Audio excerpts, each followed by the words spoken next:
Although the mainstream media is busy trying to sell the idea that former Vice President Joe Biden is leading when it comes to the 2020 Democratic nomination, even though he's not officially in the running.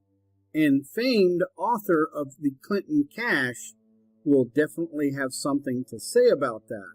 Author Peter Schweizer said in a recent interview that he believes that corruption by the political elite will probably be the central issue during the 2020 campaign, and he has been very detailed at outlining this corruption in his new book, Secret Empires: How the American Political Class Hides Corruption and Enriches Family and Friends. And now there are many more questions raised after New York convicted Devon Archer, who is a friend and partner to Hunter Biden, the former vice president's son. Here's a good example of that enrichment theory. Members of Congress make $174,000 a year plus expenses, but House Speaker Paul Ryan is worth almost $8 million. You may ask yourself, how does this happen? And politicians love telling us it's because of book deals and such. But I, for one, have read Paul Ryan's book. Although it's not a bad read, it's not worth a value of $8 million. Nancy Pelosi makes the same, $174,000, and she's worth over $120 million, obviously her and her husband's income combined. I'm not sure what kind of investments these people are up to, but I really wish they would share their secret with us peons, of course, who work hard every day to pay them their salary, which apparently is a meager peanuts to them. We've told you before about the sleazy business deals that Vice President Joe Biden's son Hunter conducted while his father was in office. Well, tonight, in a very special Swamp Watch, we have some shocking new details. Joining me now to explain, author of Secret Empires: How the American Political Class Hides Corruption and Enriches Family and Friends, the great Peter Schweizer. Hi, Peter, how are you doing? I'm great, Steve. Great to be on with you. Thanks for having me. So I'm just going to say, take it away. You have the information. Let's hear it. Well, the story really begins on June 28th when Devon Archer, business partner to Hunter Biden, is convicted in a New York court involving a bond scheme where they fraudulently sold $60 million worth of bonds connected to an Indian tribe. One of the bank accounts that was used in that fraud was a bank account that Hunter Biden drew a lot of money from and a lot of foreign entities put a lot of money into.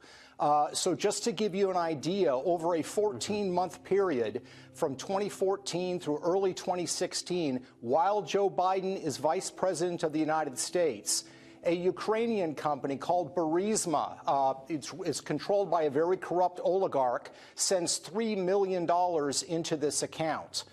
A Chinese government entity called Bohai Harvest, which is run by the Bank of China, sends $650,000 into this account. Keep in mind, this is only one account. We believe there are others. There are other cash transfers as well, Steve. There's $1.2 million that comes from some LLC from a small boutique Swiss bank. We don't know who's behind the LLC. The bank itself has been charged in 6 countries for money laundering, so that makes it kind of sketchy.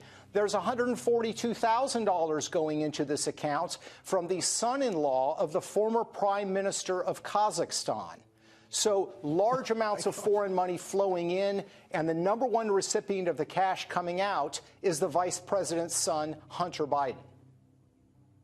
It's so fascinating what you've unearthed here, because just, all the focus, thanks to, in large part to your research, really in the conversation around all this has been the Clinton Foundation and that family and the corruption around the Clintons. But it's looking like the Bidens are operating by the same playbook, which is getting the family into all this business, and especially at a time when China, as we're now realizing almost daily, is not some kind of benign partner, but America's #1 strategic rival. And yet they're doing business deals with the Chinese state. It's unbelievable while he's vice president.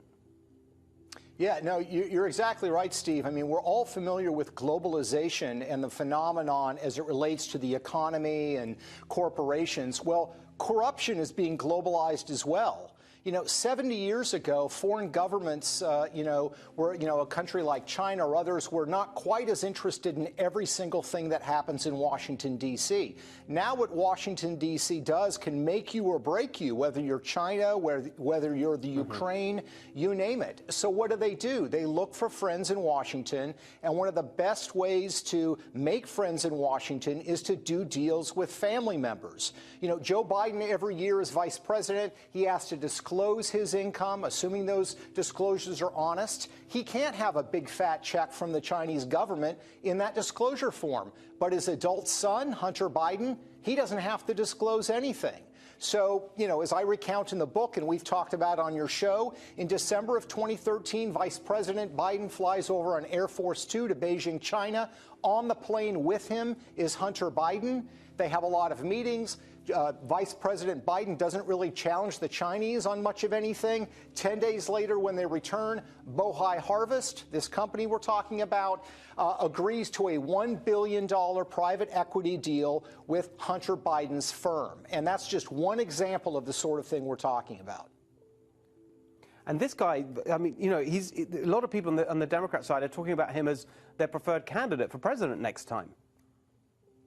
Yeah, I mean, this is, I think, going to be a central issue, because if you look at the trajectory of Joe Biden as vice president, he was essentially U.S. point person on Chinese policy, and he was widely criticized for going very soft on them as it related to the South China Sea.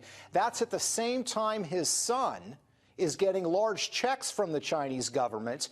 Joe Biden is also point person on U.S. policy towards Ukraine, at the same time that his son is getting large checks from the Ukrainian government, and he's accused of looking the other way at fraudulent behavior and corruption within the government of Ukraine. While his son is getting paid, Vice President Biden makes 5 trips to Ukraine on very, very sensitive matters. And the suggestion that somehow he's not going to be sensitive to that fact is absolutely ridiculous. Honestly, Peter, your work is so important, and we so appreciate you coming on and sharing it with us, and all the work we're doing together for Swamp Watch. Really appreciate it. Good to see you. See you soon.